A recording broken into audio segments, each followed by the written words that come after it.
So it's been 7 years since that horrendous incident in Dovey, Louisiana on January 24th, 2017. On that day, I played through what was my first Resident Evil survival horror experience, Resident Evil VII Biohazard. The game that was, and still is, the saving grace of the entire Resident Evil series. It not only brought back a familiar breath of fresh air to the franchise, but it also pulled in new fans as well, including myself. This was a large indicator that Resident Evil was indeed back and was reverting to its original survival horror roots, but in a new perspective, that being first person. The game doing all of this made it a large hit success at launch, which would bring the series even further, with 3 remakes and a sequel with another one in the works. Also, before the new year of 2024 recently, the title sold around 12.7 million units since its successful debut in 2017, around 7 years ago. This great feat would label the game as one of the best-selling Resident Evil games in existence. Now, before I move right into the thick of it, I'm not going to praise every single thing involving the development process or behind-the-scenes work for this video, as much as I would love to. The video you're watching here is more of an overview of the game intertwined with some of my appreciation for this entry. And that entry holds a special place in my heart. It really does. It means a lot to me. Maybe sometime later on for the 10th anniversary, I'll tackle all of it together, including the development process, but there's plenty of videos on that subject matter. That's why I recommend watching DX and his amazing, masterfully crafted video, How Resident Evil 7 Saved Resident Evil. It includes a lot of insightful things like development information and behind-the-scenes stuff. It's a great video to watch, as well as Boulder Punch's video, Resident Evil 7 Review, A Return to Form. There's even also a really great book to read called Resident Evil 7 Biohazard Document File, which is pretty similar to DX's video, but it's a lot further in depth with the game's overall creation, including developer commentary, concept art, scrap concepts, and even commentary from the cast. Now, with all of that to the side, let's get right into the main event itself by entering the world of survival horror. Welcome to Resident Evil 7 Biohazard 7 years later.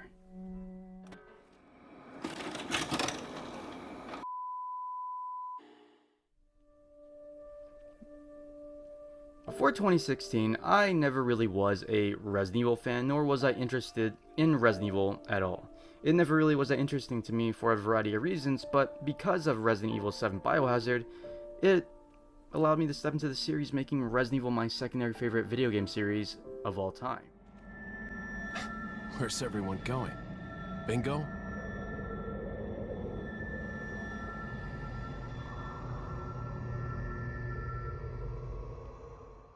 However, semi-recent titles at the time like Resident Evil 5 and Resident Evil 6, as well as spin-offs, were more of action-oriented games than survival horror. They were oversaturated with ridiculous action set pieces, with characters who I now love. Barry! That was a close one. A second late, you would have fit nicely into a sandwich. Thanks, Barry. That's too good for a guess. Want to start explaining? Save it, Wesker. There's no one left to help you now. I've had enough of your bullshit! I'm taking the 2 of you with me!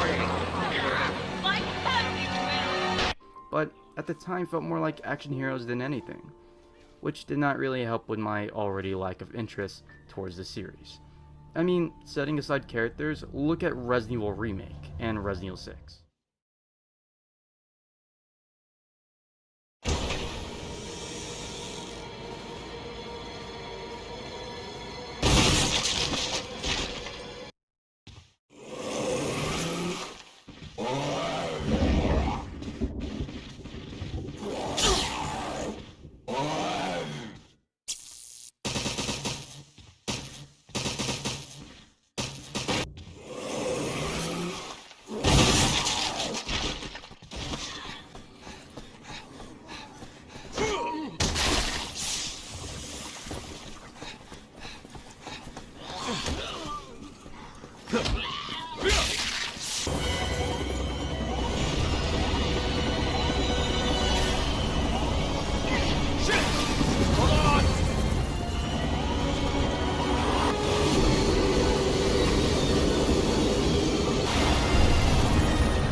Resident Evil 6 evolving from what makes the series special was also one of the main reasons the 7th game was even created. I'm not saying Resident Evil 6 is bad all around, but it had a lot of problems. Capcom had to change it up. Capcom needed to take a lot of steps back from the action and take a lot of steps forward with the horror. The survival horror especially. Back for more? After some time of development, Resident Evil VII Biohazard was unveiled to the world at the 2016 Sony E3 press conference. The reveal at the showcase shook fans with amazement and excitement. This indeed was one of the best unveilings in video game history. Not only was it incredible, but the game reveal had a demo drop right after, as well as information for the title to be playable in PSVR. This was really crazy for Resident Evil fans, and everyone was watching a series loved by millions take a new leap with an actual return to form sequel. So after seeing what Capcom was cooking in the development kitchen, no pun intended, I was strongly pulled onto the hype train with everyone. I played the beginning hour demo for hours, watched Where's Barry videos for updates, and even nervously attended my first early launch night for the game, if not any game. I installed the game right away only to pull almost an all-nighter on a school night, surviving against the iconic yet horrifying Baker family. Who are all you people? Where's Mia? Eat it. It's good. Dumb some bitch wasn't no good if it hit him. Yes.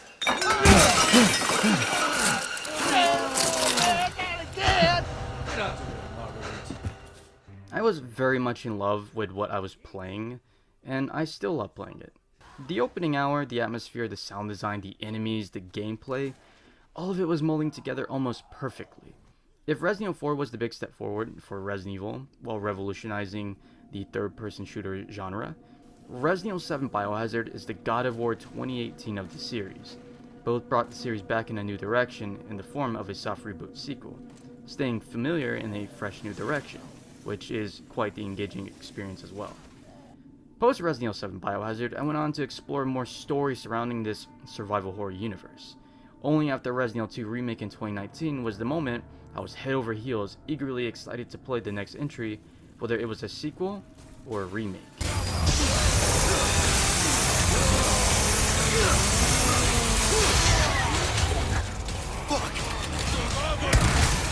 I was on board for Resident Evil. So, to get into more of why I adored this game, let us dive into the atmospheric molded halls of the Baker estate. Welcome to the family, son.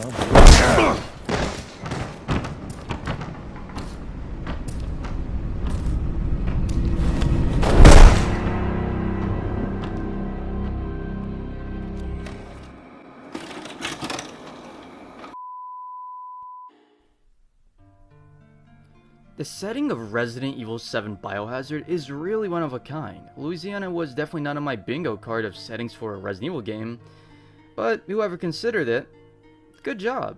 Well done, because exploring the Baker estate throughout the majority of the game is a unique experience like no other. Each level is special in its very own way, and every explorable level of the game has a certain tone that brings it to a different level of fear, if not stress, if not anxiety, or all three.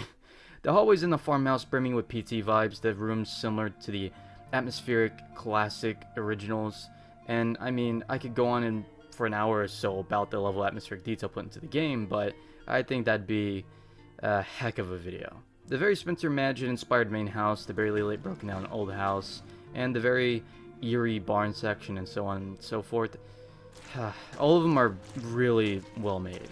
Speaking of the Spencer Mansion, the atmosphere of the main house is pretty familiar, if not similar, to the remake of Resident Evil from 2002. Walking through the Spencer Mansion post Resident Evil 7 Biohazard is insanely amazing when recognizing corridors of similar design.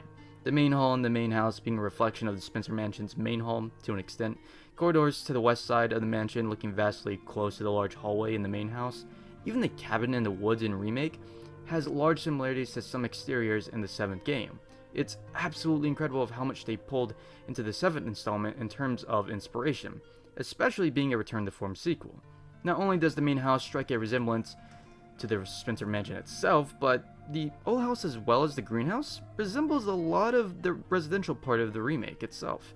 All three levels looking ran down and are all infested with insects of some sort, featuring 2 boss-like encounters. That's also kind of a stretch, but even if it is a stretch, you can see that the atmosphere in both entries are excellent and really similar.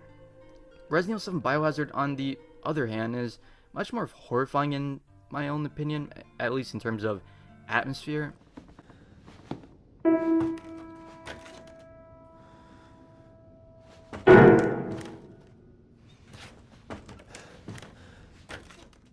After playing it so much, it's still unsettling in some places, yet also comforting in others. Comforting in places like this.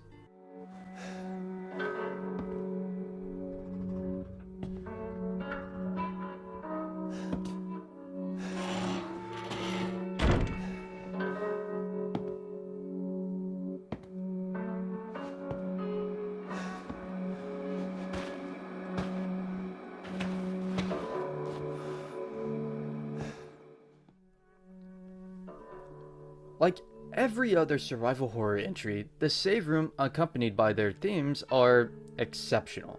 This theme and also Serenity from Resident Evil 4 are definitely at the very top as my favorable themes for save rooms. I love them so much for the very comforting effect that they have. Both bring a sense of peace and somewhat nostalgia, which is a win for this type of series. And I mean, this is a survival horror series, so of course you're gonna love the save room themes because it's gonna be one of the main comforting effects of the game itself. They're both nostalgic and also emotionally heavy hitting, especially this one. But this theme in particular makes me feel like I'm back at home, which is welcoming. And I mean, this was my first Resident Evil game to play in terms of the survival horror, and so really, I mean, yeah, this is gonna hold a very special place. And definitely, it's going to hold a very special top favorable placement. So, I mean, there's that. Okay, beautiful, horrifying environmental design and atmosphere aside, let's get into an interesting mini topic. The disconnected world of Resident Evil VII Biohazard. Thought you'd just slip out before dinner was done?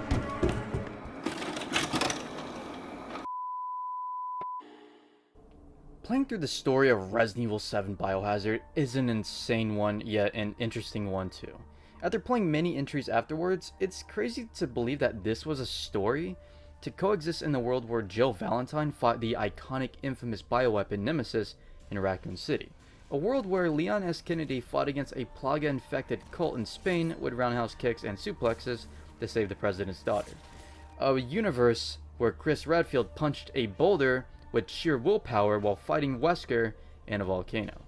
Yes, that actually is a thing. I mean, all of these things are actual things, and I'm not even joking. It's really legendary, and I love it. It's so cool to look at the world around you and see yourself struggling in a dank old house in Deauville, Louisiana, fighting against, as well as fleeing from, an insane infected family. Ethan fighting the Bakers feels like a story in a different world, an alternate one at that, with how grounded and disconnected it feels. It's not a bad thing at all, but it's an awesome, very awesome observation.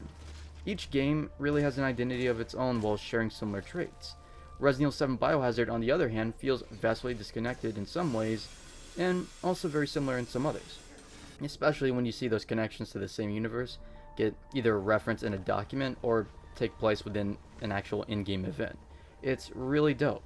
Speaking of characters, how about Ethan Winters himself?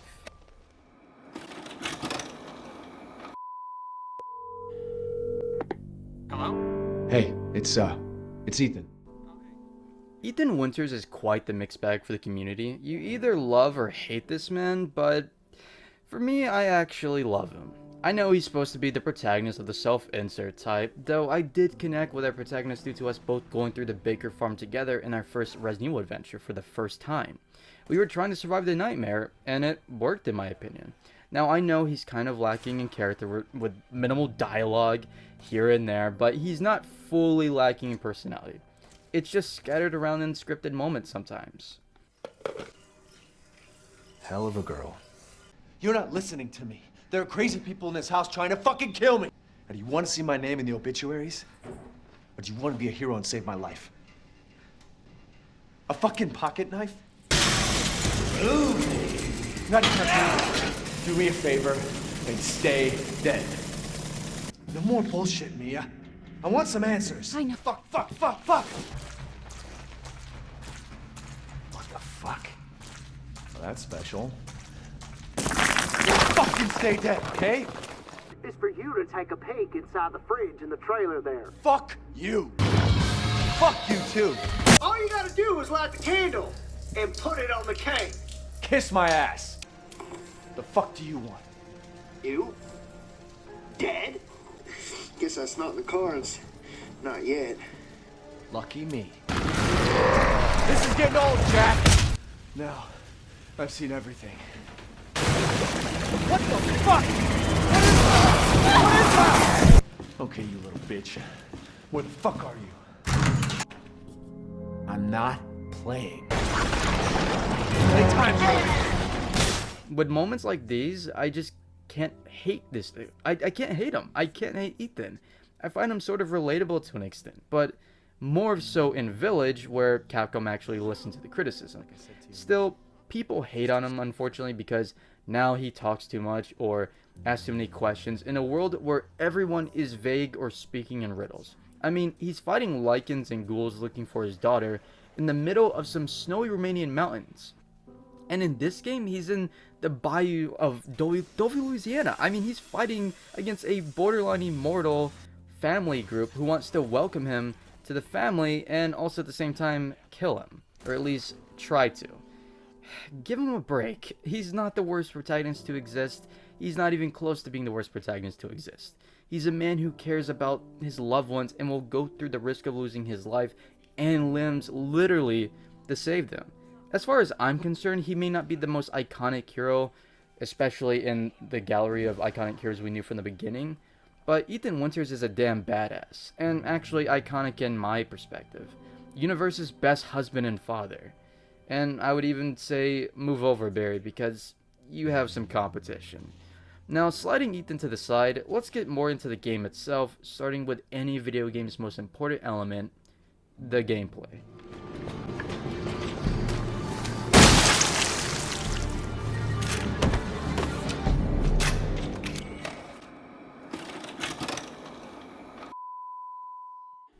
One of the best parts about the gameplay itself is the first-person perspective, putting you in the inexperienced shoes of Ethan Winters.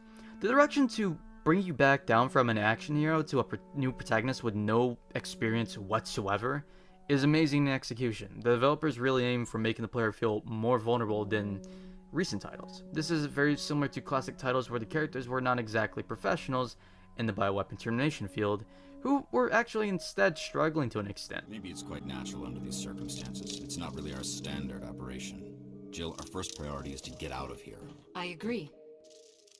No Chris Redfield, no Joe Valentine, no Rebecca Chambers, no Claire Redfield, no Leon S. Kennedy. You're an everyman. The everyman being Ethan Winters. The gunplay, unlike our previous action-heavy titles, has a lot of tension going for it with the very slightly shaky aiming our protagonist has and slower upgradable reload speed that can be upgraded alongside your health in the form of steroids and stabilizers that are scattered across the map. If you're playing with the PSVR headset, by the way, aiming can be pretty much of a breeze. So if you're a VR person, then, have at it with the PSVR headset, because it's way easier than aiming with a controller or keyboard and mouse, depending on your preference, really.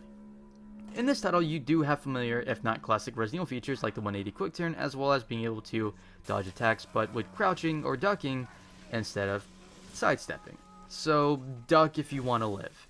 Item storage boxes do make a return, and so does the classic way to save in the OG trilogy, but here it's actually quite different. You see, the save feature is only on a higher unique difficulty setting known as Madhouse mode, and it's actually cassette tapes for a cassette tape player instead of ink ribbons for a typewriter.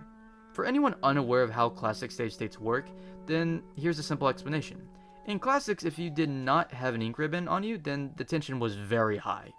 Without an ink ribbon, you were screwed until finding one. If you didn't save with one for hours and were killed, you restarted hours ago to your last typewriter save. This was an additional part of the fear.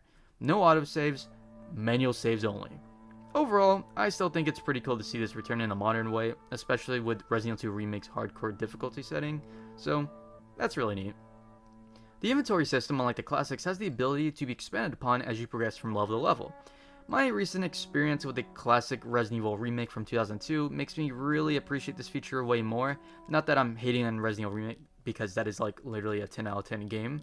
I'm not sure about you though, but as much as I love the item sorting and running back and forth to an item box in these games, I eventually kind of tire myself out with darting from item box to item box for the 1000th time in Remake, or any game involving that. So, only very slightly though, like I stated before, because This, remake was an amazing game, and it still is, especially for a game from 2002. It was also probably because of the door animation loading screens, so that's probably one of the main reasons why. So the inclusion of getting free inventory upgrades, expanding your item spaces throughout the game, is an actual welcome one.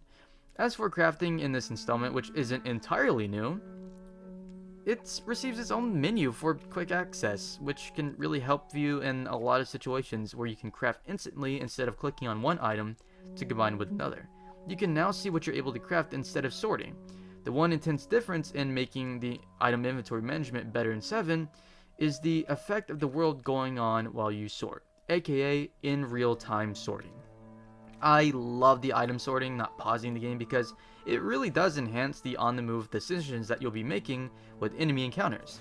They really want you to feel the fear kicking in as the molded or even Jack Baker himself approach you while trying to craft a survival item. Classic elements aside, there are a few new elements added to the game.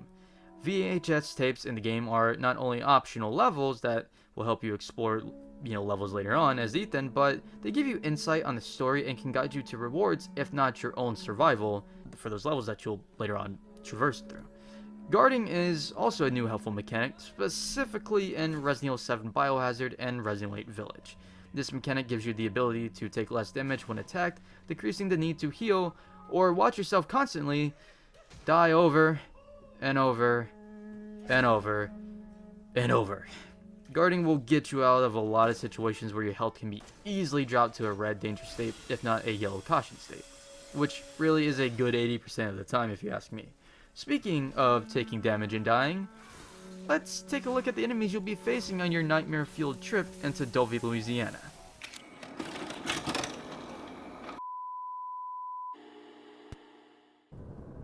Enemies you fight throughout the game called the Molded are varied into about 4 different enemy types. You have your Standard Molded, Strong Arm Molded, 4-Legged Molded, and Loaded Molded. The regular enemy molded types are actually pretty early game, or really they're scattered throughout the entire game, but they can bob and wobble around, making shots difficult at times. These movements can cause a lot of shot misses if you're not too careful, so timing the movements right can help a lot.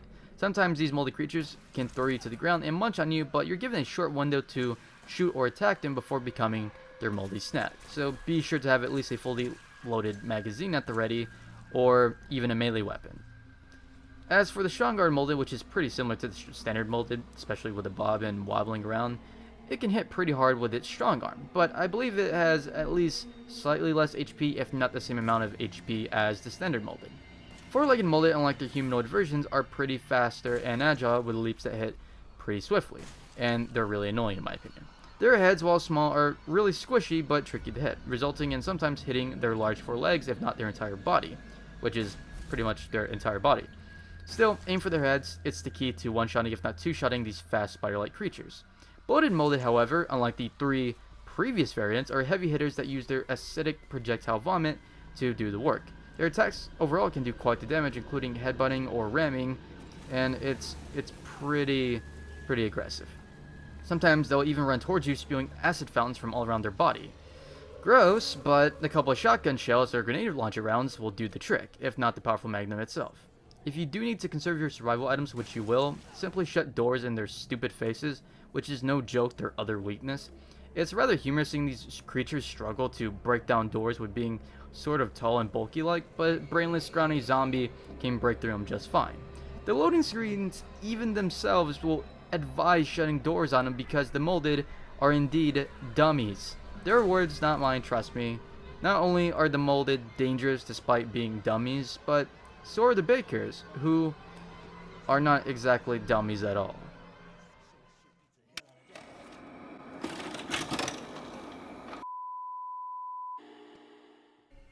The bakers are the show stealers in this nightmare-fueled tour of the estate.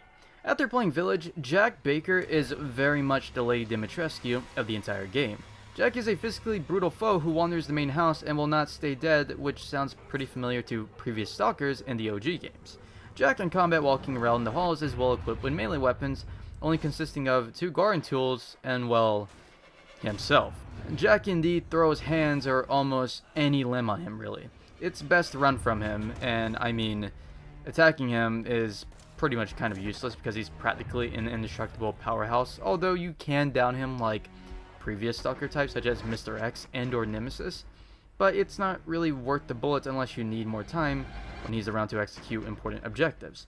He also has some of, if not the best boss fights in the entire game, one being my favorite, the chainsaw boss fight, and it's pretty much early on, but he also has a very classic William Birkin inspired boss fight towards the center of the game. I mean, the reference made in the chainsaw boss fight is also really amazing.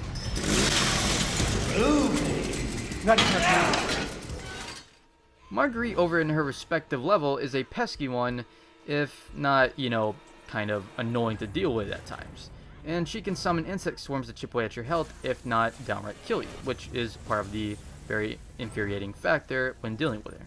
She, like Jack Wonders the Old House, but is not as aggressive in trying to kill you. Insect swarms, or insects, are also enemy types too, but they're not as aggressive, you know, or threatening as the molded unless you're not well equipped with a flamethrower.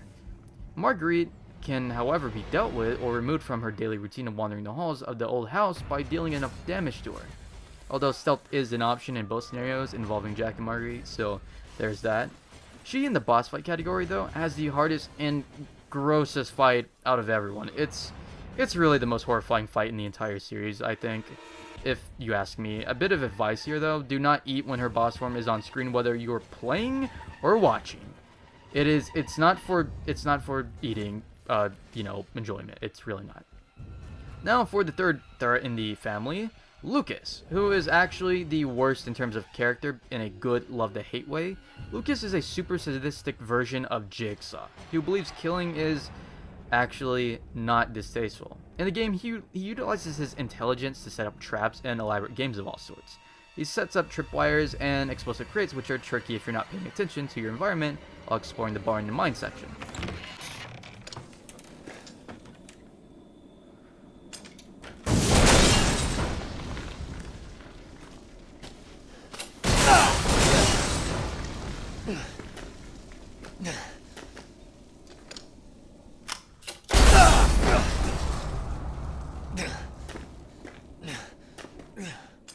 Boxes themselves are the trickiest unless you pay attention to the tape or use psychostimulants, which can help you see items in the world, and it'll either, you know, debunk or confirm whether it's a good crate or a bad crate. Be sure to also watch the very helpful yet depressing cap-off to Clancy Javis's story, the Happy Birthday VHS tape, to survive a later encounter, which is what I was referring to earlier with your own survival. Motherfucker! You're supposed to die!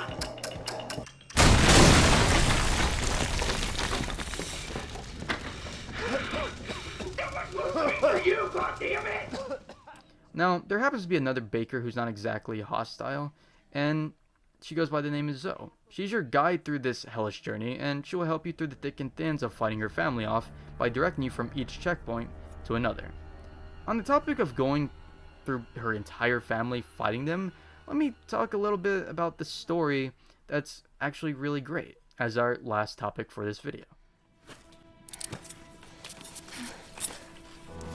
So after we make the serum, what's next? There's a boat outside. We'll take it through the swamp. But none of us will get very far without the serum.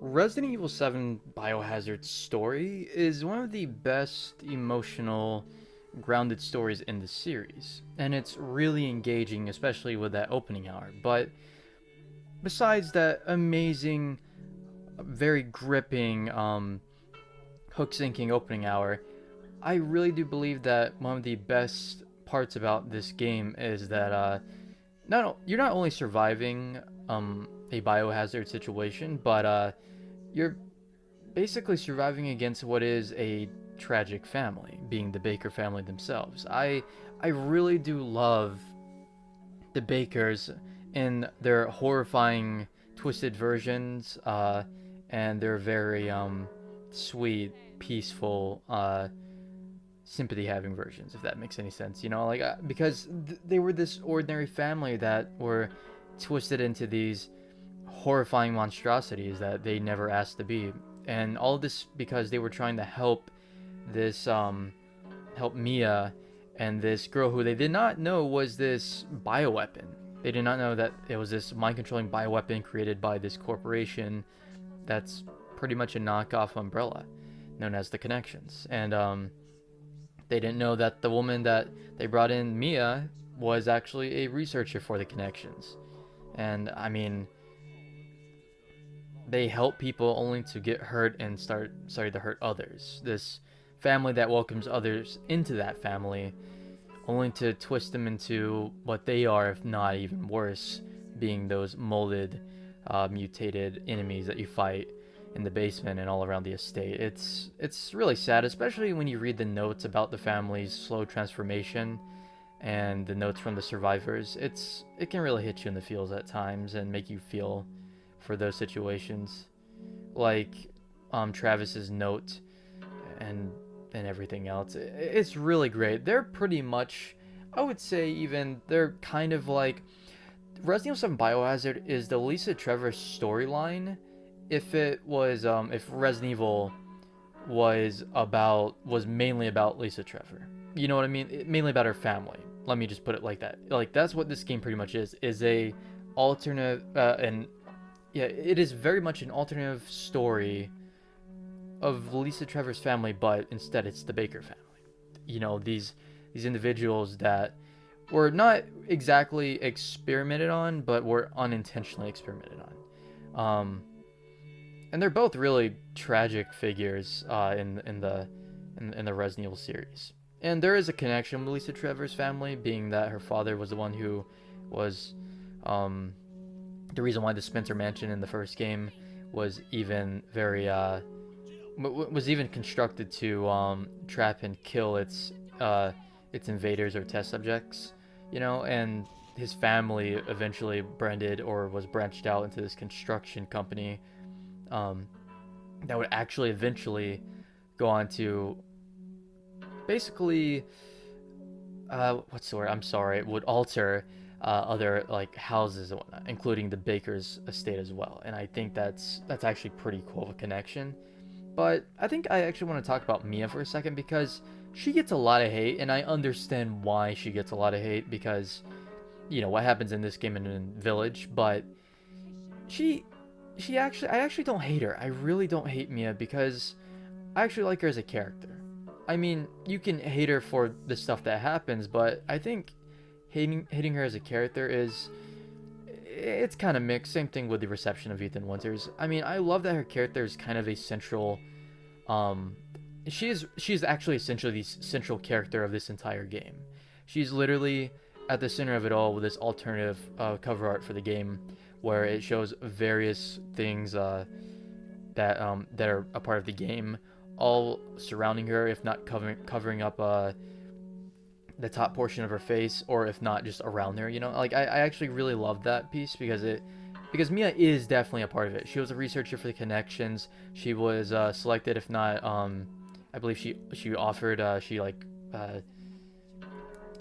sorry, I'm losing the words here, forgive me, I'm sorry, but she volunteered to be a part of the program where she would escort Evelyn, this freaky mind control bioweapon, with this other individual named Alan, and act as parental figures for her in disguise to transport her on this tanker that ended up washing up in the bayou, I believe. And yeah, that's all because Alan was a irresponsible individual and let Evelyn go, which I appreciate Mia for saying, like, yeah, it is your fault, instead of the cliche, oh, it's not your fault, don't blame yourself. No, she's like, yeah, it is your fault. I actually do love that part of Mia. And Mia's kind of a badass too. I mean, when I was playing the VHS tape portion on the ship, that's actually the main part I really like about the ship, is that lore piece. But yeah, she has that machine gun on her. She has, you know, her watch on there tracking down Evelyn. I'm like, wow, she's taking her job very seriously, way more than Alan. But yeah, I understand the hate, but I do like Mia as a character. But unfortunately, she did actually try to warn the Bakers, and she also tried to warn Ethan as well, but she was unable to. And she's not exactly an evil character. She just works with this shady company, which, I mean, technically, in its own ways, it's sort of evil, but I don't know. I mean, she does have heart, and I think that's what matters. But the Baker family, man, what they go through, besides Lucas is more of a, he's a psychopath before and after, because he's actually working with the connection, suppressing the infection. He's infected, but he's not turning into one of, he's not turning into what his father and mother is. And Zoe was able to resist it. I'll get to her in just a second, but Lucas is a piece of crap, man. Like, he just enjoys all of this. He doesn't want everything to revert back to how things were, especially with his involvement with the connections and stuff. But thankfully later on, after all the individuals that he's killed across the entire game and DLC expansion, Chris Redfield exterminates him, and I appreciate that. And then there's Zoe, who suffered through this nightmare for 3 years until Ethan came along while trying to have other survivors help her out. I mean, who ultimately failed, which makes this line hit a bit harder too when you get to the camper. You made it. You're the first I've ever seen make it this far. I really think that it's really sad for Zoe. I know, like, it's sad for the whole family, but Zoe having to survive her family, having to stay away from them and deal with, I mean, like, look at it, like, imagine your family going through that crap. It's super freaking sad having to see what you once loved and still do love, but now you just look at them as these monsters, as these people you don't even recognize anymore. I think they really nailed it home. They knocked it out of the park here with making you feel sympathy and at the same time feel horror, feel fear, and it's so masterfully done. I think this is one of the best horror games of all time and one of the best Resident Evil games of all time. I wouldn't say it's my favorite, but I do love it. You also do get this this one part of the game where it offers you two choices to choose between Mia or Zoe, which I will say it's kind of stupid, because it's not stupid in terms of the choice, but it's stupid because of how the choice came about, because Zoe asks you to use the serum on her father, one of two that she's made, and then she has this ridiculous reaction when you show that, hey, I have one serum left, and she's like, What the hell are we gonna do now? and I'm just like, Zoe, you literally demanded me to use it. You were like, I think it'll work. He's he's too far gone. I mean, like, good thinking, but also, how are we supposed to all leave? I mean, maybe there's an alternate universe where they all make way and take off, dipping on Ethan instead. But really, the bad ending is just Zoe dies, Mia dies, and you get this, like, heartstring pulling epilogue where you watch Mia's video that she sent to you where she was happy on the phone, and then you throw it off the helicopter as you leave. But the good epilogue is where you go through the ship section. Either way, you go through the ship section as Mia, and then eventually you leave as Ethan, and you go and make the necrotoxin, whichever one it was, I'm sorry. And then you go on to kill Evelyn, and yeah, you fight Evelyn in this boss fight, which at first I thought was like, this was a boss fight, and I'm like, I mean, it's kind of on rails-ish, sort of, but I mean, it's fine. But then over time I appreciate it, because you're just this ordinary dude. You are out of your element. Ethan is way out of his element, so him going through this whole situation, I mean, I think really it makes sense for Ethan to have a boss fight like this. And also Chris coming in clutch with saving the day, or helping, assisting Ethan save the day with dropping him the Albert Wesker model handgun with what I assume to be anti-mold ammunition, and you just start blasting away with this really great one-liner.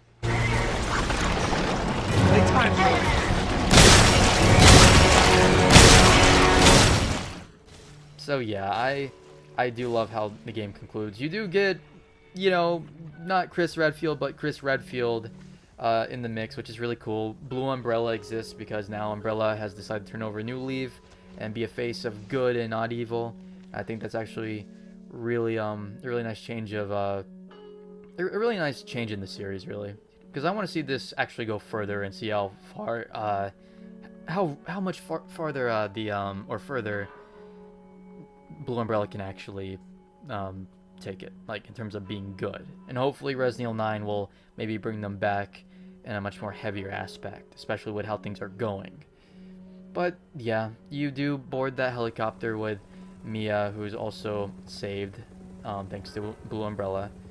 And yeah, that's Resident Evil 7 Biohazard and some of what I love about the story. I just love how gripping and engaging it is, how horrifying yet depressing it is in a way. I mean, I don't like that it's super depressing, but you know, but I do love the approach to that, because compared to everything else in the world of Resident Evil, all the crazy global bioterrorism, you're greeted with this very grounded version of that in this residential area. I think it's a really cool change of direction. And I salute Capcom on that. I salute the dev team and everyone who worked on this game. And so with that, Ethan and Mia close the door on this nightmares chapter in hopes of approaching a brand new open door. As they make their way out of this nightmare situation on a helicopter in a very classic Resident Evil fashion.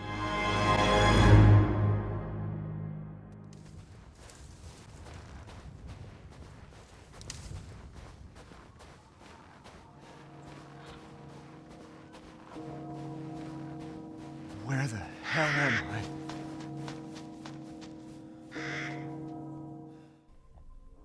Hey everybody, Clark Kenshi here, and thank you everybody so much for watching this video. I had kind of a stressful time trying to put together this video, and I hope it was good for the majority. I'm not exactly the best at this. I'm trying to work into that, and hopefully with practice I can perfect it. But I do appreciate everyone for tuning in and everyone contributing to the channel.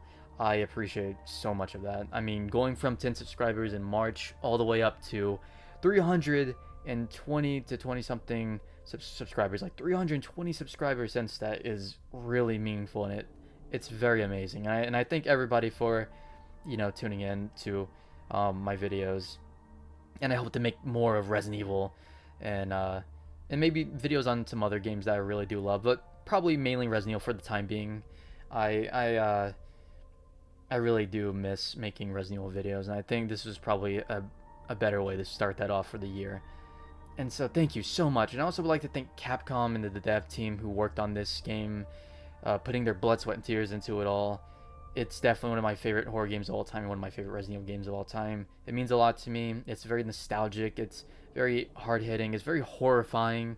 I love it. I really do love it. This was a very masterfully made Return to Form sequel, and I applaud you, Capcom, and everyone who worked on it. I applaud everybody. It is definitely one of the best video games of all time. And so with that, I will list off, while I would like to go over every single one of them, I will list off here of other people in the Resident Evil community that you can watch as well with amazing videos. They're really great, and I highly do recommend that you check them out. And also I want to give a shout out to not only them and Capcom, but I also would like to give a shout out to my best bro Kills, who's been my best bro for quite a while. I would even say since birth, I guess, kind of. But thank you, dude, because if it wasn't for you and our love for video games and Markiplier, and if you didn't show me that Markiplier video where you played the beginning hour demo, I'm pretty sure I wouldn't be playing these games without you, dude. So thank you, dude, and I love you. And yeah, so with all that to the side, I'm going to go ahead and close it off right here. Like I stated, thank you everybody for watching, and I hope each and every one of you have a great and safe day. Thank you.